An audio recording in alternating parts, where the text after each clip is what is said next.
एक लड़का अपने ही पिता की जान ले बैठता है, लेकिन अपनी गलती स्वीकार करने के बजाय वह अपना सिर मुंडवा लेता है और दूर पहाड़ों में बने एक पुराने मंदिर में जाकर छिप जाता है। उसे लगता है कि अगर वह भिक्षु बन जाएगा तो शायद अपने अतीत से बच सकेगा। लेकिन मंदिर में पहुंचने के पहले ही दिन उसे एक अजीब चीज दिखाई देती है। मंदिर के पीछे पहाड़ों के बीच एक विशाल वेदी बनी हुई थी, जिस पर तरह तरह के स्वादिष्ट भोजन रखे हुए थे। यह देखकर लड़का हैरान रह जाता है। तभी मंदिर का महंत उसे एक चौंकाने वाली बात बताता है। वह कहता है कि ये चढ़ावे किसी देवता के लिए नहीं है, बल्कि बुरी आत्माओं के लिए रखे जाते हैं। यहाँ के लोग देवताओं की नहीं बल्कि उन आत्माओं की पूजा करते हैं, क्योंकि जब तक यह चढ़ावा वहीं रखा रहता है तब तक वे आत्माएं गांव वालों को परेशान नहीं करती। जाने से पहले महंत लड़के को सख्त चेतावनी देता है। वह कहता है कि आज रात चाहे कुछ भी हो जाए, अपने कमरे से बाहर मत निकलना, और सबसे जरूरी बात, वेदी पर रखे भोजन को कभी मत छूना। लेकिन जो लड़का अपने ही पिता की जान ले चुका था, वह किसी की बात मानने वालों में से नहीं था। उस रात जिज्ञासा और लालच में आकर वह एक तेल का दीपक लेकर चुपके से पहाड़ की तरफ निकल पड़ता है। वह सीधे वेदी तक पहुंचता है और बिना सोचे समझे वहां रखा खाना खाने लगता है। इतना ही नहीं, वह वहीं बैठकर नूडल्स बनाने की भी तैयारी करने लगता है। तभी अचानक एक बुजुर्ग भिक्षु वहां दिखाई देता है। वह तुरंत लड़के से कहता है कि सारा चढ़ावा वापस रख दो, लेकिन लड़का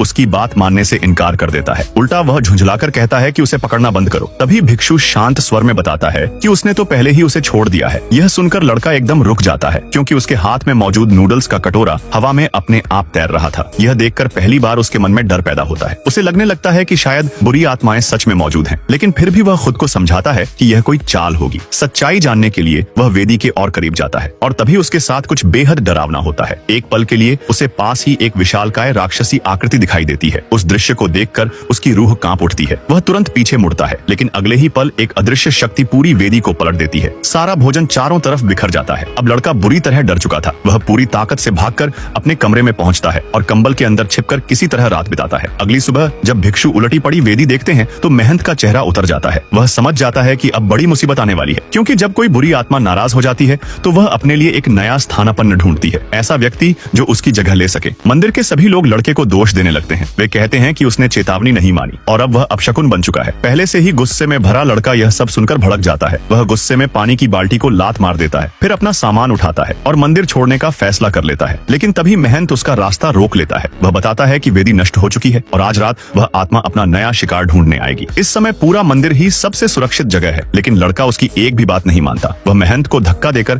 पहाड़ से नीचे उतरने लगता है, और शायद यही उसकी सबसे बड़ी गलती साबित होने वाली थी।